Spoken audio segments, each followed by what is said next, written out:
Makanya mau belajar ilmu spiritual setinggi apapun, kalau kita di sininya masih kotor, melekat, tidak mau melepaskan. Nanti kita praktekkan ya. Kita coba bernafas dengan kesadaran. Nafas itu memang dibiarkan tidak disadari pun tetap ada. Alhamdulillah. Tapi kalau disadari lebih keren lagi. Bahkan kita bisa mengakses lapisan-lapisan kesadaran yang selama ini tidak bisa diakses oleh kebanyakan orang. Bahkan kita bisa mengganti dengan program-program baru yang lebih keren. Pikirannya hebat, perasaannya sudah hebat, tubuhnya sudah rileks. Karena dia sudah tahu cara merelakan tubuhnya. Lewat apa? Kesadaran nafas. Tubuh kita akan menjadi medan magnet yang sangat kuat. Siap-siap kita menarik semua keberlimpahan. Assalamualaikum warahmatullahi wabarakatuh. Video ini kami bagikan kembali sebagai pengingat agar kita menyaksikan diri dan kehidupan. Semoga menjadi jalan kesadaran dan keheningan hati kita. Selamat menyaksikan. Para sahabatku yang budiman, baik yang hadir di tempat ini maupun yang sudah menunggu di rumah masing-masing, karena ada puluhan ribu orang yang sudah mengakses kajian ini. Saya juga harus menyapa mereka. Kita doakan juga kiranya mereka semua selalu berbahagia, penuh sukacita, karena hanya kebahagiaanlah satu-satunya jalan menuju kebahagiaan itu sendiri. Segala puji hanya milik Allah, energi universal yang meliputi seluruh bentuk, seluruh makhluk, daya semesta yang senantiasa menumpahkan cinta kasihnya tanpa batas.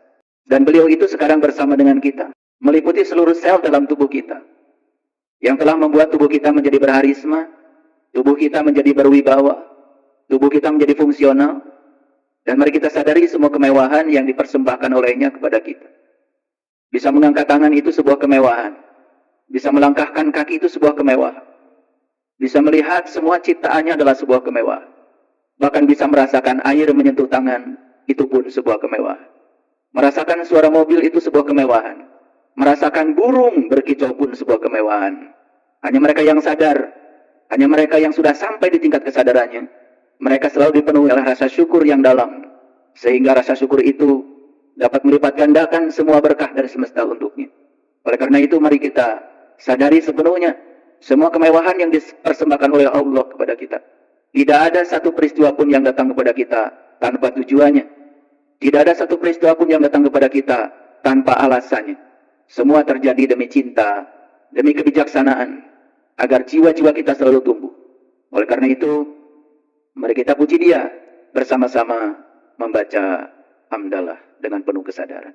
Para sahabatku, marilah kita awali kajian di hari yang penuh berkah ini, seraya terus-menerus merasakan kehadirannya dalam diri kita.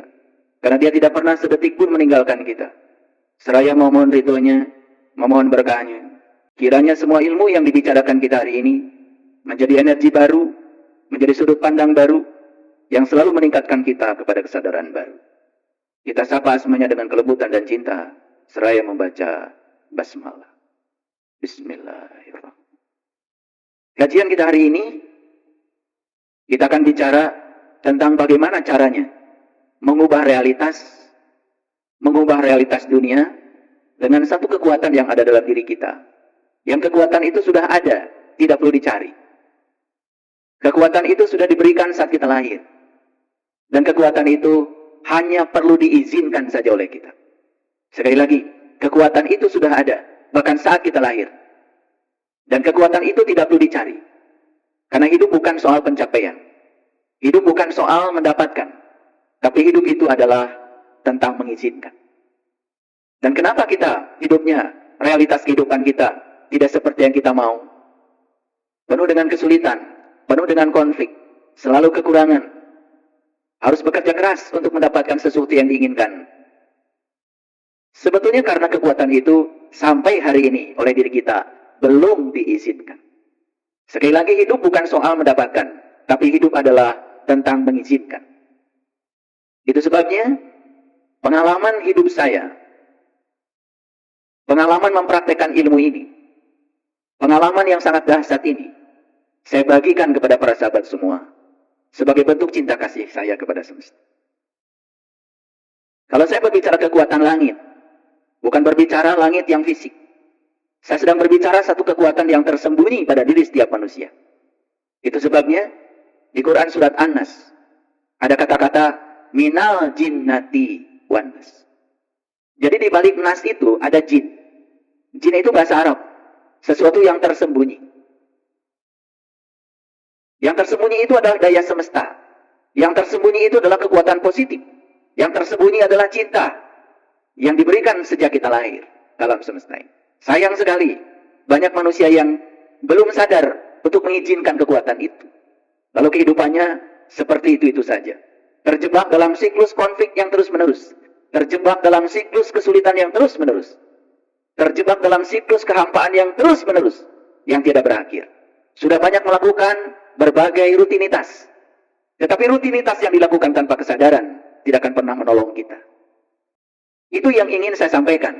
Yang saya sampaikan ini bukan teori. Tetapi sesuatu yang bisa dibuktikan. Sesuatu yang sangat luar biasa. Saya menyebutnya mukjizat. Mukjizat itu bukan sesuatu yang terjadi karena melanggar hukum alam. Bukan. Justru mukjizat itu sesuatu yang terjadi. Keajaiban yang terjadi. Karena kita bisa menselaraskan diri dengan hukum alam. Karena banyak orang yang memahami seolah-olah mukjizat itu adalah kekhususan yang diberikan Tuhan kepada seseorang dan dianggap sesuatu yang melanggar hukum alam, sesuatu yang anomali, sesuatu yang tidak biasa. Padahal mukjizat itu sendiri adalah saat kita bisa berselaras dengan hukum alam. Disitulah ada keajaiban, disitu ada mukjizat. Banyak istilah-istilah yang kita kenal dalam kehidupan kita yang sebetulnya kita salah memahami karena kita hidup seperti kebanyakan orang. Nyaris tidak berpikir, nyaris kreativitas kita tidak pernah tumbuh. Kita membiarkan diri kita dalam kebodohan, dalam keserakahan, dalam kegelapan, dan mengizinkan diri kita digunakan orang, berada di jalan orang. Itu kesalahan kita sendiri, lalu membuat kita menjadi sama sekali tidak berdaya. Dan kita melupakan kekuatan itu sepanjang hidup kita. Oleh karena itu, untuk memasuki kajian kita hari ini, saya akan mengawali dengan satu pendahuluan. Para sahabat, kami diajarkan oleh leluhur kami, para suci, para sunan, para wali. Kalau dalam bahasanya orang Sunda, hirup teh, eueuh nanaon. Hirup teh, teu nanaon. Hirup teh, moal nanaon. Ini ajaran kelihatannya sangat sederhana. Tapi kalau kita menyelami lebih dalam, ini adalah pelajaran tentang intisari dari tauhid sebetulnya. Bahasa Indonesianya, hidup itu tidak ada apa-apa. Hidup itu tidak apa-apa. Dan hidup itu gak akan apa-apa. Karena semua yang disebut apa-apa adanya di sini. Adanya di sini.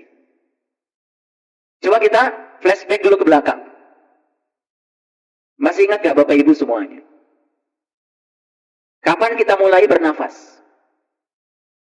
Ingat gak? Saat kita lahir ke alam semesta ini, ada yang mengantarkan kita. Yang mengantarkan kita itu namanya adalah air ketuban. Dan air ketuban itulah yang menjaga kita selama dalam rahim. Makanya rahim menjadi tempat yang sangat aman dari segala goncangan, dari segala gangguan. Karena tubuh kita saat itu diselimuti oleh sesuatu yang amat kuat yang bernama air ketuban. Saat tubuh kita dibungkus oleh air ketuban itu, saat itu kita tidak melihat. Saat itu kita tidak mendengar. Saat itu kita tidak bernafas. Dan saat itu kita pun tidak bisa bicara. Kita berada di alam yang hening, bening. Itu yang disebut dengan alam surga yang pertama. Dan saat ketuban itu pecah, mengantarkan kita dalam kelahiran. Saat pertama kali kepala kita nongol dari rahim ibu kita ke alam semesta. Saat itulah napas pertama masuk. Dan ketika napas yang pertama masuk ke dalam tubuh kita, dari alam semesta ini, kita terhubung dengan ruang kosong di semesta ini. Saat itulah kita disebut mengalami kehidupan. Itulah awal kita bernafas. Dan sepanjang kita hidup, ada yang umurnya 50 tahun, 60 tahun, 70 tahun, 80 tahun. Sepanjang kehidupan itu, nafas itu cuma keluar, masuk, keluar, masuk, keluar, masuk. Siklus itu yang terjadi sepanjang hidup kita. Dan pada akhirnya, ketika tubuh ini sudah tidak layak lagi untuk melanjutkan kehidupan, maka pada saat itu, napas akan keluar dan tidak masuk lagi. Itulah yang disebut dengan menghembuskan napas yang terakhir. Jadi sepanjang siklus napas itu masuk keluar, masuk keluar, masuk keluar. Disitulah segala kejadian, segala peristiwa dalam hidup dirasakan, dialami oleh kita. Tetapi berapa banyak manusia yang sadar tentang kekuatan dari nafas itu? Berapa banyak? Nyaris kita semua tidak menyadari kekuatan itu. Dan kita hanya berfokus kepada apa yang kita cari.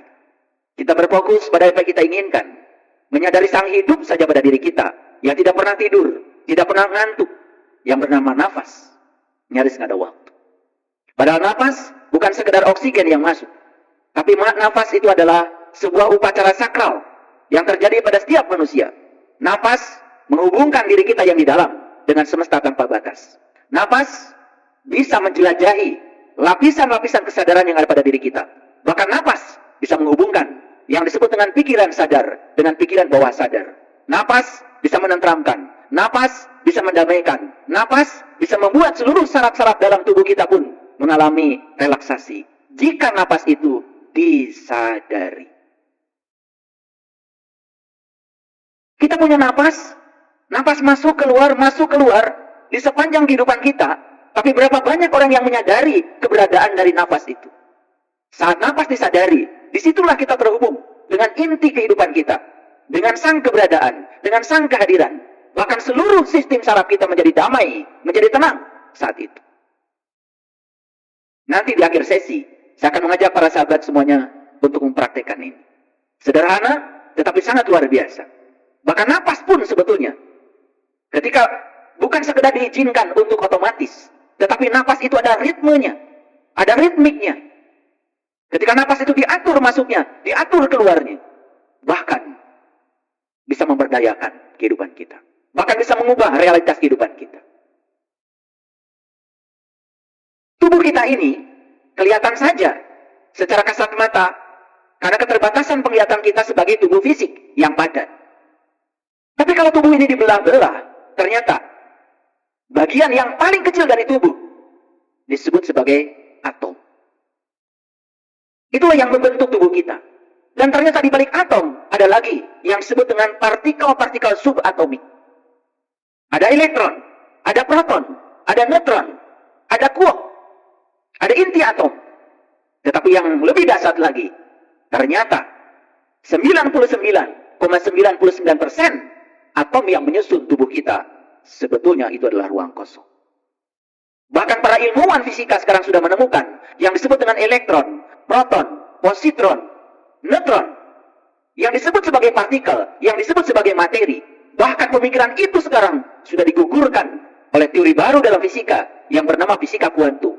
Ternyata mereka semua bukan partikel, mereka semua bukan materi. Mereka semua ternyata hanyalah pusaran-pusaran energi kecil yang disebut dengan unsur utama pembentuk medan kuantum. Jadi ternyata kalau tubuh kita dipecah-pecah, bagian akhir dari tubuh kita hanyalah pusaran-pusaran energi yang bergerak di ruang kosong. Begitu juga tumbuh-tumbuhan, begitu juga batu, begitu juga besi. Semua yang disebut materi, yang kelihatan padat, cair oleh kita. Semua ternyata unsur pembentuknya adalah pusaran-pusaran energi yang membentuk medan kuantum.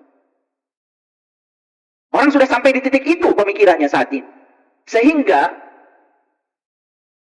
keyakinan-keyakinan leluhur kita, spiritualitas kuno yang dulu tidak terjelaskan, dengan pemikiran sains, dengan pemikiran modern, sekarang semuanya menjadi terjelaskan. Komunikasi antara mikroskop dengan meditasi sekarang terhubung. Air yang saya pegang ini, ketika saya sebut terima kasih air, kamu hebat. Begitu dilihat oleh mikroskop elektron, ternyata struktur kristal air ini menjadi cantik. Seperti diamond, memancarkan keindahan yang luar biasa. Apa artinya? Mikroskop dengan meditasi sudah berkomunikasi saat ini. Laboratorium, tempat penemuan-penemuan sains. Bahkan sekarang sudah terhubung dengan dunia spiritual. Jadi kalau ada orang yang memisahkan antara laboratorium dengan dunia spiritual, itu karena kurang gaul aja. Karena tidak tahu, tidak mau menambahkan ke dalam dirinya yang namanya wawasan. Bapak Ibu, mungkin ada yang pernah kehilangan uang 100 juta. Atau 300 juta. Atau 1 miliar. Berapapun itu. Sebetulnya tidak ada apa-apa. Sebetulnya tidak apa-apa. Nggak akan apa-apa. Selama pikiran kita sudah selesai. Menjadi apa-apa karena masalah besarnya adalah di sini. Dibicarakan berulang-ulang seolah-olah kehidupan sudah berakhir karena hilangnya uang itu. Padahal nyatanya kita masih bernafas. Nyatanya kita masih bekerja. Nyatanya kita masih berdaya. Kita ditipu oleh diri palsu kita. Seolah-olah kehidupan sudah berakhir. Itu yang terjadi pada kebanyakan manusia. Sekarang kita flashback ke belakang. Coba ingat-ingat kembali. Waktu umur Bapak Ibu 0 sampai 2 tahun. Waktu umur 0 sampai 2 tahun. Kalau nggak ingat pada peristiwa itu, lihat saja. Anak kita saat umur 0 sampai 2 tahun. Dikasih makan bubur, nggak menolak. Dikasih minum air putih, nggak menolak. Dikasih jus apapun buatan ibu bapaknya, nggak menolak. Dikasih baju apapun, saat itu tidak menolak. Betul? Tidak ada perlawanan sama sekali. Kenapa? Karena saat itu kesadaran murninya masih aktif. Tidak ada penolakan sama sekali. Belum terjebak baik buruk, belum terjebak benar salah. Apapun yang dipersembahkan semesta, nyaris tanpa penolakan. Seperti nafas. Nafas itu tidak bisa ditolak datangnya. Dan tidak bisa ditahan perginya. Betul? Tapi mulai umur 2 tahun sampai 7 tahun. Mulai rewel. Makanan sudah mulai memilih. Baju sudah mulai memilih. Sudah mulai ada perlawanan. Siapa yang mengajarkan itu? Bukankah kita yang mengajarkan kepada dia? Kita mengajarkan benda-benda. Kita mengajarkan baik buruk. Kita mengajarkan benar salah.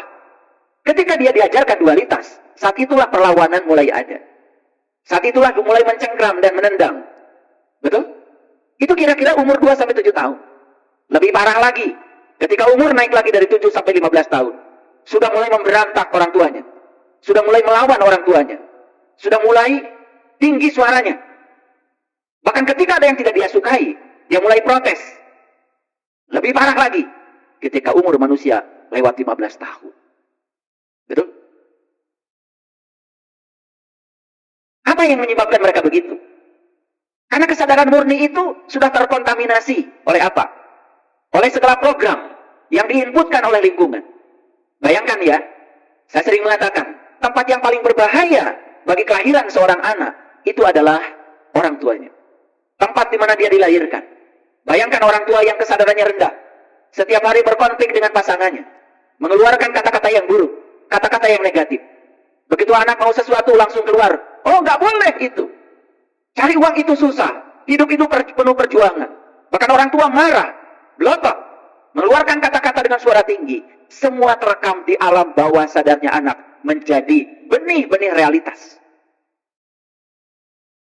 Makanya alam bawah sadar yang ada pada diri setiap manusia, itulah mesin pencipta realitas.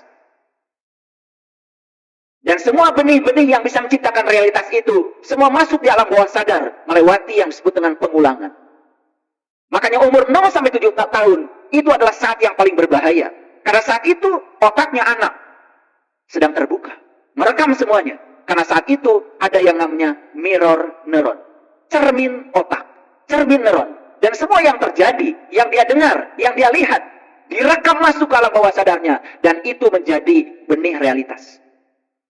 Dan itu yang membuat kita menjadi sangat kotor hari ini. Kenapa? Kalian mau belajar apa? Mau belajar spiritual, belajar kedewasaan, belajar meniti ke dalam diri, belajar ilmu-ilmu yang tinggi tentang kesadaran. Semuanya menjadi tidak ada artinya. Jika itu diletakkan dalam wadah yang kotor. Dan wadah kita sekarang sudah kotor. Dari umur 7 sampai 15 tahun. Bahkan kita sudah mulai luas pergaulan kita. Bukan sekedar di kula warga, di warga kula, di tata negara, di tata buana. Kita sudah melihat semua yang ada di luar. Disitulah manusia menjadi terjebak oleh benar salah, baik buruk. Dan itulah sumber penderitaan bagi setiap manusia. Dan sama sekali kita tidak sadar bahwa semua realitas yang dibangun oleh kita, yang terjadi dalam diri kita, itu adalah pencerminan dari semua yang ada di dalam diri kita. di dalam diri kita yang terdalam. Terutama di mesin pencipta realitas itu yang bernama alam bawah sadar. Makanya kita mulai banyak penolakan. Mulai terjebak benar salah, baik buruk, betul? Menendang, mencengkram. Padahal dulu apapun yang terjadi, tidak apa-apa. Tidak apa-apa. Gak akan ada apa-apa. Para hadirin. Hidup itu tujuan utamanya bukanlah tempat. Tapi tujuan dari hidup yang sebenarnya adalah cara pandang. Cara pandang yang baru untuk melihat sesuatu. Dan semua orang berpikir kalau tujuan hidup mereka adalah suatu tempat yang sering disebut surga. Padahal surga itu bukan masalah geografis, bukan masalah tempat. Surga itu sesungguhnya adalah masalah psikologis. Masalah psikologis. Ternyata, bagi sudut pandang kita berubah terhadap masa lalu, kita jadi damai, kita jadi tentram. Contoh sederhana aja. Saya beri contoh diri saya aja. Saya hidup dalam fase yang sangat sulit. 11 bersaudara, saya anak ke-7. Setiap 2 tahun ibu saya melahirkan. Saya pernah kecewa juga waktu itu, karena gagal jadi anak bungsu. Saya pikir setelah 7 akan berakhir, tidak datang lagi. Ternyata masih datang lagi, nyambung lagi 4. Padahal saat itu, kehidupan saya juga sudah berada di titik yang sangat sulit. Makan sehari, tidak makan 2 hari. Seperti itu. Tapi karena kita percaya, diajarkan oleh bapak saya, bahwa rencana Tuhan itu jauh lebih besar daripada rencana kita. Kebijaksanaan Tuhan itu lebih besar daripada kebijaksanaan kita. Kuncinya cuma satu, sabar. Dan kita menjalani semuanya dengan penuh sukacita. Bahkan tidak diajarkan merasa kekurangan. Walaupun faktanya kekurangan, sudah diajarkan rasa berkecukupan, rasa berkelimpahan. Itu yang diajarkan orang tua saya. Dan saya bersyukur, karena sepanjang saya hidup, sepanjang orang tua saya ada, saya tidak pernah melihat keluar dari mulut ayah ibu saya kata-kata yang negatif. Saya tidak pernah melihat mereka berkonflik, apalagi hanya untuk urusan-urusan ekonomi.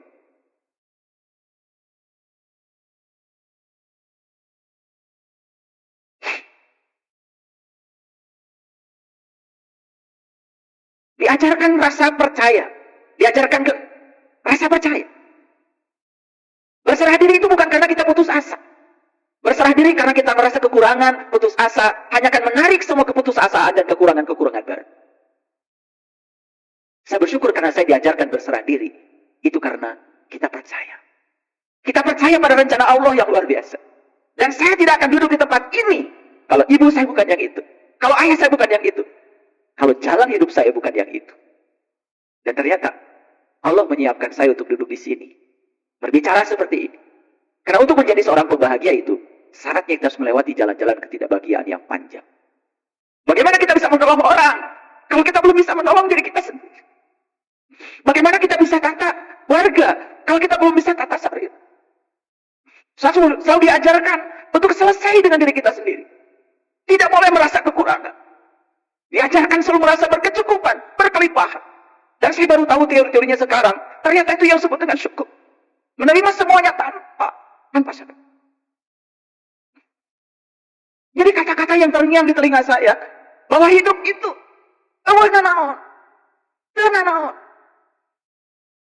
nanaon. Itu yang sangat menenteramkan. Sekali lagi, Bapak Ibu. Begitu sudut pandang kita berubah terhadap masa lalu, tidak menganggap semua kesulitan-kesulitan yang dialami sebagai musibah, tetapi itu adalah jalan dari Tuhan untuk membuat kita menjadi bijaksana. Jalan dari Tuhan untuk membuat kita besar. Itu adalah kebutuhan kita. Karena dia sedang menyiapkan kita untuk tujuan dia. Bukan karena kita sedang mengikuti keinginan-keinginan dan ego kita. Makanya, saya berani mengatakan bahwa tujuan hidup yang sebenarnya adalah sudut pandang baru. Bukanlah suatu tempat. Kita berada di tempat yang nyaman kelihatannya. Mohon maaf, rumahnya mewah. Yang suami ganteng, yang istri cantik. Tetapi dia berpasangan karena tidak saling membutuhkan. Ada niat lain yang terselubung di situ. Saya percaya, di tempat itu akan terjadi neraka. Di tempat itu akan terjadi konflik yang berkepanjangan. Di situ akan terjadi kehampaan. Tidak ada apa-apa. Saya masih ingat, waktu pertama kali saya belajar tentang spiritual ini, saya ketemu seseorang yang mengajarkan kepada saya tentang 3 ajaran tantra. Saya tidak peduli ajaran ini dari mana datangnya. Tetapi yang paling penting bagi saya, yang namanya ilmu itu satu, tidak boleh berlawanan dengan pikiran saya, dengan rasio saya, logika saya. Yang kedua, yang namanya ilmu harus nyata dan bisa dibuktikan. Yang ketiga, yang namanya ilmu, yang paling penting, memberikan nilai manfaat bagi saya. Itu saja. Saya tidak pernah bertanya dari mana asal. Saya baru tahu kalau ajaran tantra lahir di sebuah tanah yang sangat sulit, yang bernama Tibet. Apa ajaran itu? Yang pertama, sentuh matamu selembut bulu ayam. Dulu saya tidak mengerti rahasia ini. Ternyata apa? Semua masalah di pikiran berasal dari sudut pandang yang salah. Sentuh matamu dengan selembut bulu ayam. Kita diajarkan untuk memiliki sudut pandang yang bagus terhadap kehidupan. Tidak terjebak benar salah, baik buruk. Terimalah semua yang kamu saksikan apa adanya. Ternyata itu yang membuat kita menjadi tidak curiga pada orang. Tidak gampang menilai orang, tidak gampang menghakimi orang. Lihat begitu banyak orang-orang yang mengaku dirinya berilmu tinggi, mengaku dirinya tokoh sesuatu, tapi kerjaannya setiap hari hanya menilai dan menghakimi orang. Belum selesai dengan sudut pandangnya, belum selesai dengan matanya. Matanya penuh dengan curiga pada semua orang. Gampang menyalahkan orang. Silakan, Bapak Ibu. Terus menghakimi orang. Terus keluar. Terus memandang keluar. Tidak memandang ke dalam. Semakin rusak. Sudah kita diajarkan program-program yang salah sepanjang hidup. Ditambah lagi, kita pun terus meracuni diri kita. Memberi nutrisi pada ego kita. Hal-hal yang membuat ego kita semakin berkembang. Dan lama-kelamaan kita menjadi diri palsu. Sulit untuk menjadi diri kita sendiri. Sulit untuk pulang ke jati diri kita sendiri. Yang kedua ajarannya apa? Langit biru. Dan awan. Sesuatu yang berbeda. Jadilah langit biru. Biarkan awan putih, awan hitam datang dan pergi. Pelajarannya apa? Ingat, pikiran itu hanya bagian kecil dari kesadaran. Pikiran bukanlah dirimu. Dirimu yang sebenarnya adalah kesadaran. Jauh lebih besar daripada pikiran. Pikiran itu yang menciptakan awan putih, awan hitam. Tapi kalau kita sadar bahwa kita adalah penyaksi, kita adalah langit biru, tidak terjebak oleh putih hitamnya pikiran kita. Tidak ada apa-apa. Tidak apa-apa. Bahkan gak akan apa-apa. Bapak Ibu pernah menyaksikan screen di rumah, TV. Ada adegan sinetron yang sedih. Ikut sedih? Screennya? Tidak. Ada adegan kebakaran. Terbakar screennya? Tidak.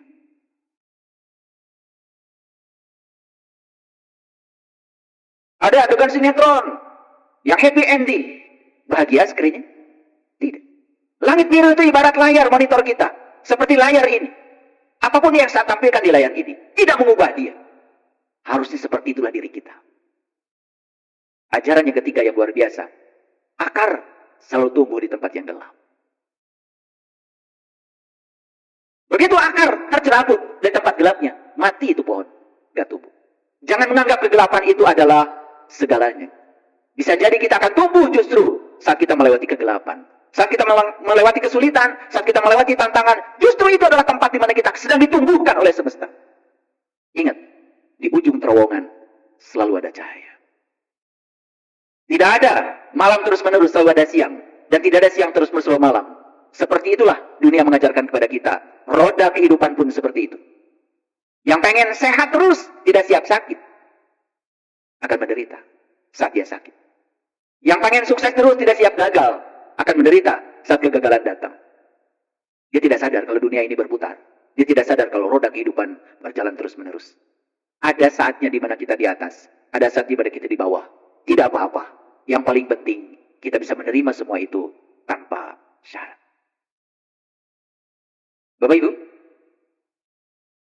kalau saya suruh Bapak Ibu memegang air ini 1 menit, nggak apa-apa. Tapi kalau saya suruh Bapak Ibu memegang botol ini 1 jam, 2 jam, 3 jam, jadi apa-apa. Betul? Jangan di sini nyoba, nanti di rumah aja. Di rumah nanti. Jadi nanti cari botol segede gini, pegang sebentar, nggak apa-apa. Tapi pegang ini terus, 2 jam, 3 jam. Gak usah kemana-mana, pegang aja dan rasakan. Nanti di rumah praktek ya. Seharian aja nggak usah pergi kemana-mana, pegang botol, gini. Nanti rasakan. Nggak usah dibilang dari sekarang kan belum merasakan. Saya sudah mencobanya, pegel.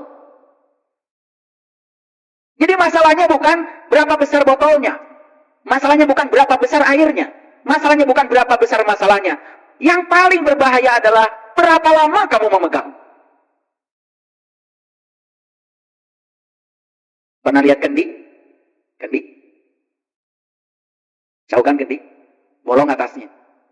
Kalau leluhur kami di tanah Jawa Barat ini mengatakan kendi itu lambang dari tubuh kita. Makanya bagian atasnya kan kosong. Itu melambangkan daerah sini.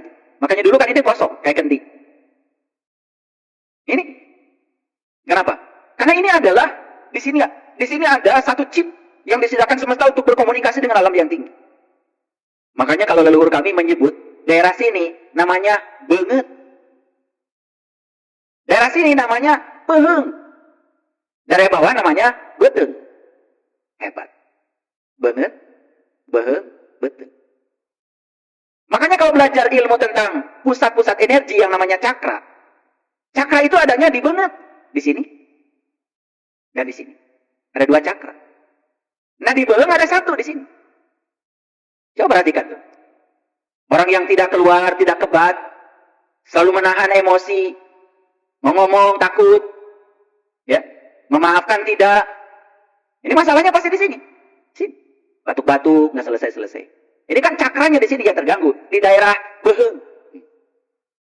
Itu sudah 3 tuh. Pusat energi. Turun ke bawah. Di sini. Ini di sini. Turun ke bawah lagi. Di sini. Ya. Udah berapa itu? 2 kan? Turun ke bawah lagi. Di sini. Di daerah sensitif. Yang ketiga. Turun lagi ke bawah. Itu pasti tulang ekor. 4. Maka 4 tambah 3 jadi 7. Makanya kalau daerah-daerah itu, pusat-pusat energi itu lancar energinya, sehat. Makanya ada orang yang tanya sama saya rasanya sudah berpikir positif. Saya sudah imajinasi hal-hal yang saya ingin. Dan saya juga sudah merasakan seolah-olah yang saya inginkan itu sudah terjadi. Tapi kok kehidupan saya masih begini-begini aja? Ada masalah yang ketiga. Apa itu? Tubuh kita belum siap. Kenapa? Ya, pikiran dan perasaan itu hanya bagian kecil dari medan magnet tubuh kita. Sedangkan di tubuh kita ada 100 triliun sel yang harus kita aktifasi. Dan itu akan menjadi sumber medan magnet untuk menarik segala keberlimpahan. Makanya kalau tubuhnya sendiri tidak merasa aman, tidak merasa nyaman, tubuhnya sendiri tidak rileks, tegang, tubuhnya sendiri belum siap untuk menerima keberlimpahan, tidak akan terjadi. Nanti kita praktekkan ya di akhir sesi ini. Ketika tubuh rileks, semua sistem saraf dalam tubuh kita menjadi sangat-sangat damai. Saat itu tubuh kita memproduksi dopamin, serotonin, oksitoksin, endorfin. Ya, tubuh menjadi rileks. Ketika tubuh menjadi rileks, dia dalam frekuensi cinta, dalam frekuensi syukur. Apa yang terjadi? Dia akan memancarkan energi ke semesta. Dan getaran ini akan direkam oleh semesta. Yang dikembalikan adalah like attracts like. Karena di sini energi syukur, keberlimpahan, yang datang selalu keberlimpahan. Bukan kekurangan.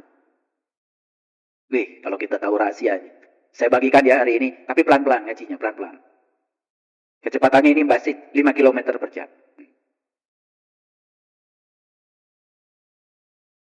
Tahu kendi tadi?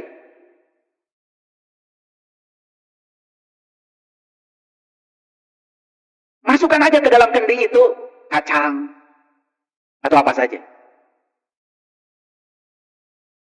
Kalau monyet datang, pasti dia akan masukkan tangannya ke kendi, ambil kacang. Dan yang namanya ngambil kacang, waktu masuk, tangannya kan mulus, begini. Tapi waktu dia sudah ngambil kacang, kan dia menggenggam. Betul? Nyangkut kan?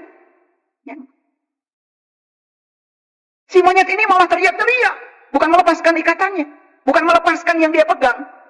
Teriak-teriak. Ya, ditangkap orang sekampung. Makanya cara nangkap monyet yang paling gampang begitu. Kalau kita yang waras tinggal bilang, dasar monyet. Betul nggak? Kan tinggal dilepaskan aja pegangannya, dia tarik lagi. Selamat kan? Tapi karena dia berfokus pada yang dia inginkan, dia pegang terus itu kacang, kan begini, nyangkut di kendi. Kira-kira begitu kalian. Sering nyangkut di kendi. Betul nggak? Iya. Ada kejadian yang tidak suka di masa lalu, dia pegang aja terus. Betul nggak? Diingat-ingat sampai dada sampai sesak. Kepala jadi pusing, migrain. Makanya kalau orang cerita penyakit, langsung terbaca sebetulnya.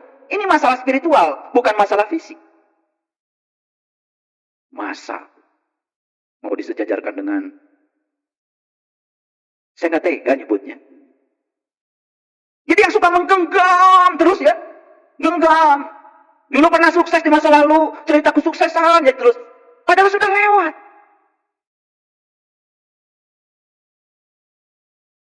Siapa itu? Nggak tega saya nyebutnya. Nah, gimana kalian aja ya? Kalau dia lepaskan, kan nggak ada masalah. Makanya mau belajar ilmu spiritual setinggi apapun, kalau kita di sininya masih kotor, melekat, tidak mau melepaskan, tidak mau memaafkan, luka-luka masa lalu yang ada di sini, itu akan menjadi realitas baru yang terbentuk, apalagi tidak mau menyelesaikan alam bawah sadar. Makanya satu-satunya yang bisa mengakses alam bawah sadar, kesadaran nafas. Nanti kita praktekkan ya. Kita coba bernafas dengan kesadaran.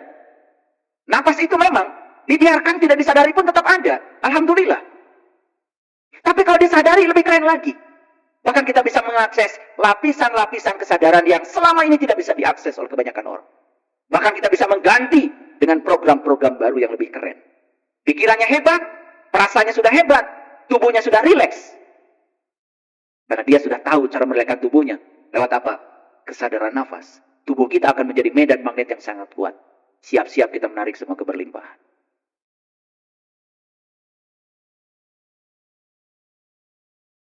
Apa yang terjadi selama ini? Kita menganggap Tuhan itu entitas yang terpisah dengan diri kita. Padahal beliau sudah ngasih alamat kepada kita. Wa huwa ma'akum aina ma kuntum. Aku bersamamu dimanapun kamu berada. Itu alamat sejelas itu. Masih menganggap Tuhan itu ada di tempat yang jauh. Dia adalah sebuah sosok yang bisa diatur oleh permintaan-permintaan kita. Begitu? Maka rubah Bapak Ibu kalau ingin merubah realitas. Doa bukan permintaan. Doa adalah pengakuan. Mengakui seutuhnya semua berkah yang diberikan olehnya. Apapun itu. Tanpa terjebak benar salah baik buruk. Itu yang disebut dengan syukur. Makanya syukur itu bahasa Arab. Bahasa Indonesia artinya terbuka. Kufur juga bahasa Arab. Yang arti bahasa Indonesia adalah tertutup. Sepanjang kita masih tertutup. Sulit memaafkan. Masih menjustifikasi orang. Apapun yang terjadi selalu ada penolakan. Tertutup. Jangan bermimpi hidupnya dengan keberlimpahan. Makanya belajar spiritual, belajar agama itu Bapak Ibu, praktek. Praktek. Saya sudah belajar, sudah mengamalkan surat ini, ayat ini. Saya baca 100 kali sehari, tapi nasib saya tidak berubah. Bagaimana berubah? Yang dipahami oleh semesta bukan kata-kata kita. Yang dipahami semesta itu adalah getaran yang kita pancarkan. Bagaimana mau bergetar hatimu? Yang dibaca olehmu sendiri kamu tidak mengerti. Karena itu bahasa orang lain.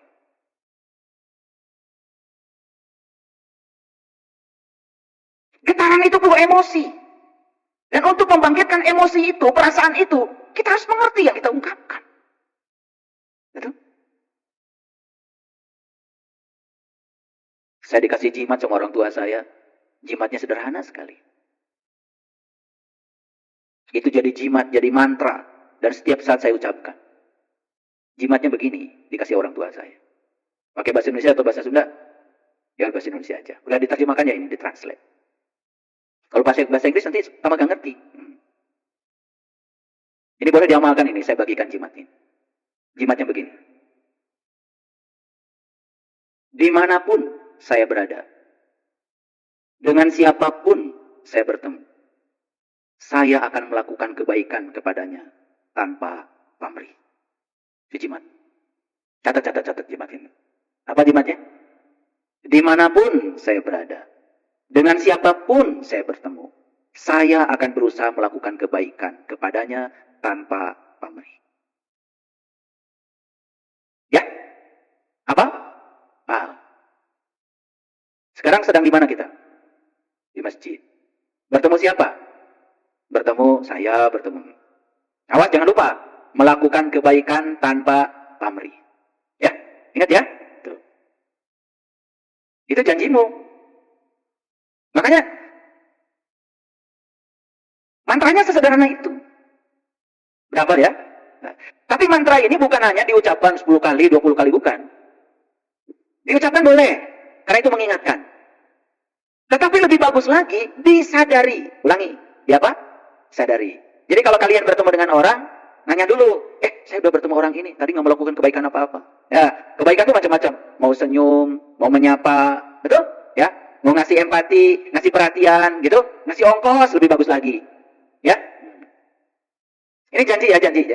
Saksikan ya, saksikan saya. Seminggu aja membaca ini, mantra ini, seminggu aja. Ya, lihat realitas kehidupan Bapak Ibu akan berubah. Lihat aja, percaya deh sama saya. Ya, saya tidak mengajarkan baca surah ini 1000 kali, enggak.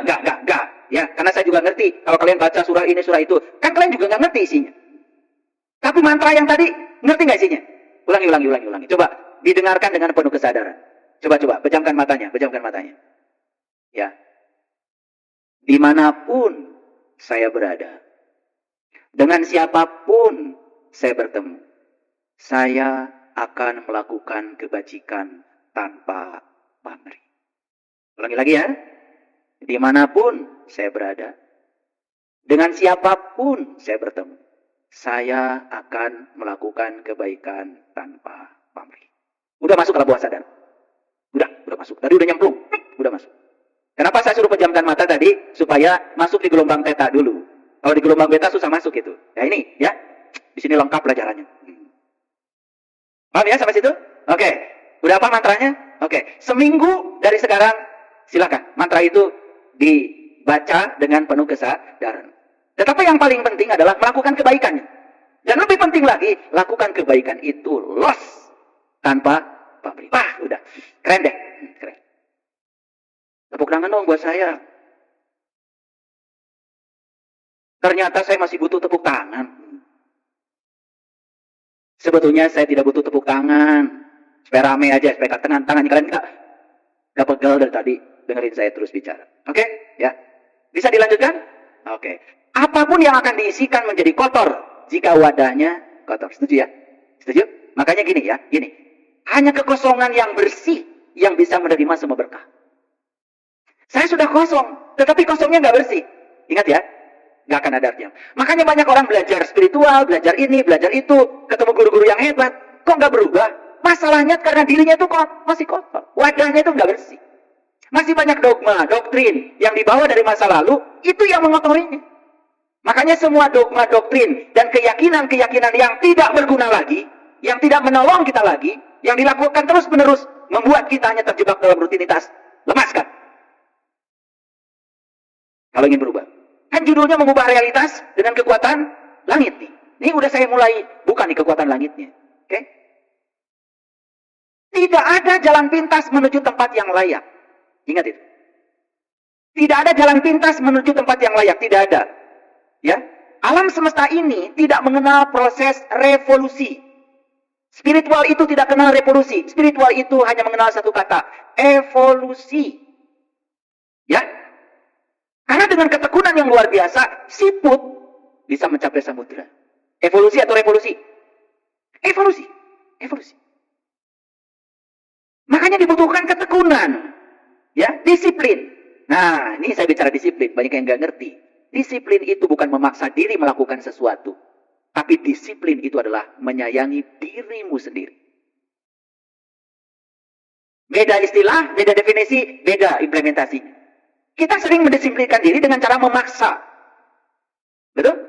Coba sekarang, jangan memaksa. Tetapi saya mendisiplinkan diri saya karena saya harus berdaya. Makanya disiplin itu pemberdayaan diri sebetulnya. Bukan memaksa diri. Kalau memaksa diri bahayanya kita memenjarakan diri kita. Makanya banyak orang yang terpenjara oleh dogma dan doktrin. Dia melakukan sesuatu disiplin tetapi dalam keadaan keterpaksaan. Ingat, itu tidak akan pernah mengubah kesadaran. Yang harus kita sadari adalah Tuhan telah mempercayakan diri ini kepada diri kita sendiri. Ulangi. Tuhan telah mempercayakan diri kita ini kepada diri kita sendiri. Ingat itu. Jadi jangan digantungkan diri kita kepada siapapun. Karena Tuhan sudah mempercayakan proses penyelamatan diri ini bukan pada siapa-siapa. Kepada diri kita sendiri. Ingin selamat Bapak Ibu? Ingin selamat? Gampang. Pikirkan yang baik-baik. Bicarakan yang baik-baik. Lakukan yang baik-baik. Sudah, itu selamat. Syaratnya cuma 3. Jangan bodoh. Jangan lalai. Jangan lupa. Itu aja. Apa?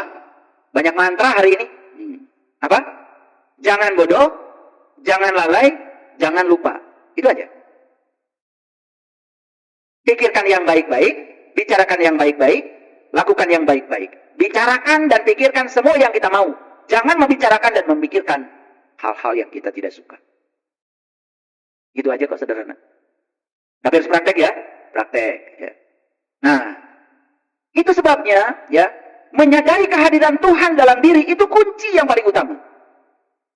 Menyadari kehadiran Tuhan dalam diri adalah kunci yang paling utama. Karena apa?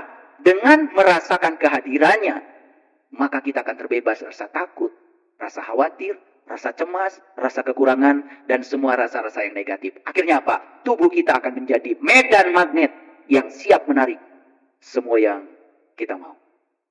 Keren banget Bapak Ibu. Keren sebetulnya. Ya. Tes lagi. Tadi mantranya masih ingat? Apa? Dimanapun saya berada, bertemu siapapun, saya akan melakukan kebajikan tanpa pamrih. Itu benar? Benar? Oke. Mulai sekarang nih. Karena janjinya dimanapun kita berada. Begitu keluar dari sini, di sini, dimanapun. Lakukan kebaikan tanpa pamrih. Nah, keren. Disitulah kita akan mengalami wayarzuqhu min haitsu la yahtasib. Rezeki datang dari arah yang sama sekali kita tidak menyangkanya. Semua yang pamrih, dia berharap ketika melakukan kebaikan, dia mendapatkan kebaikan hanya dari satu arah yang dia pikirkan. Padahal kita ingin dari semua arah. Jadi gampang. Kalau dapat rezeki dari semua arah, kuncinya cuma satu. Lakukan semuanya tanpa pamrih. Clear sampai sini?